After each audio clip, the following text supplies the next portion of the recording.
বাংলাদেশের টেলিযোগাযোগ খাতে যুক্ত হল নতুন এক মাইলফলক।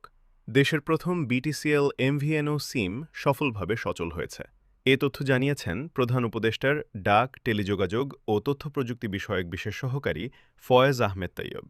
মঙ্গলবার ৩ ফেব্রুয়ারি নিজের ভেরিফাইড ফেসবুক পোস্টে তিনি এই অগ্রগতির খবর প্রকাশ করেন। তিনি জানান, বিটিসিএল এমভিএনও সিমের প্রাথমিক কার্যক্রম ইতোমধ্যেই সম্পন্ন হয়েছে। এর মধ্যে রয়েছে ভয়েস কল, ডেটা কল, আলাপ টু মোবাইল নেটওয়ার্ক, আলাপ টু আলাপ এবং জিপন ইন্টিগ্রেশন। এই গুরুত্বপূর্ণ সার্ভিসগুলোর সফল প্রভিশনিং। পরীক্ষামূলক কল টেস্টও সফলভাবে সম্পন্ন হয়েছে বলে জানানো হয়েছে। দুপুরে বিটিসিএল এর গুলিস্তান ও রমনা কার্যালয়ে সরেজমিনে প্রভিশনিং, অ্যাক্টিভেশন এবং টেস্ট কল পর্যবেক্ষণ করা হয়। সংশ্লিষ্ট কর্মকর্তারা পুরো প্রক্রিয়াটি নিবিড়ভাবে তদারকি করেন।